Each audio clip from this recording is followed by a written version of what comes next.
दीपक, बीते 54 दिनों से छात्रों का विरोध प्रदर्शन जारी था, लेकिन अब सामने खबर ये आ रही है कि अब छात्रों ने विरोध प्रदर्शन खत्म कर दिया है। विरोध प्रदर्शन खत्म करने की वजह क्या? सरकार ने जो नई बॉन्ड पॉलिसी जारी की है, जो अधिसूचना लाई गई, क्या ये वजह रही बॉन्ड हड़ताल खत्म करने की? क्या क्या तमाम बिंदु जिसकी वजह से आज छात्रों ने विरोध प्रदर्शन खत्म कर दिया है?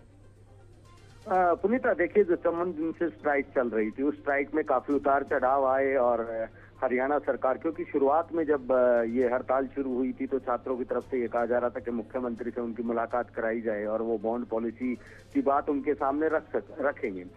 जिसके बाद मुख्यमंत्री मनोहर लाल खट्टर से उनकी बातचीत हुई थी और बाकायदा कई घंटों की दौर की बातचीत में एक फैसला हुआ था कि बॉन्ड पॉलिसी का 40 लाख की जगह 30 लाख अमाउंट कर दिया गया और 7 साल की जगह 5 साल कर दिया गया।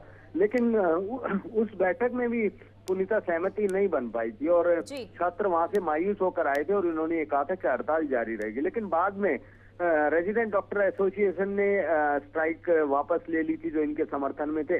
उसके बाद ये चर्चाएं चलने लगी थी कि शायद अब ये एमबीबीएस स्टूडेंट भी बैकफुट पर होंगे, लेकिन कंटिन्यू धरना चलता रहा और बाद में इनकी तरफ से एक डिमांड उठी कि कम से कम नोटिफिकेशन जारी किया जाए और उस नोटिफिकेशन को पढ़ करके वो अपना अगला फैसला लेंगे। तो नोटिफिकेशन भी काफी लेट हुआ और महज अभी 2 दिन पहले ही नोटिफिकेशन आया और नोटिफिकेशन आने के बाद इन लोगों ने पॉइंट टू पॉइंट उस सारी चीजों को पढ़ करके और फिर एक बैठक की और बैठक के अंदर इन लोगों के बीच सहमति बनी और उसमें सबसे बड़ी सहमति इनकी जो बनी, उनका ये कहना कि नोटिफिकेशन में ये क्लियर हो गया है कि हरियाणा सरकार उन्हें जॉब की गारंटी दे रही है और अगर जॉब हरियाणा सरकार नहीं दे पाई तो बॉन्ड पॉलिसी का पैसा उन लोगों को नहीं भरना होगा। और इसके अलावा जो 5 साल का समय था, जो बॉन्ड पॉलिसी के इस नोटिफिकेशन में आया, तो 5 साल के समय में वो समय भी काउंट करने की बात की गई है। अगर इन लोगों का एमडी या एमएस में एडमिशन हो जाता है तो और वो जो समय होगा वो समय भी उस 5 साल में काउंट कर दिया जाएगा। तो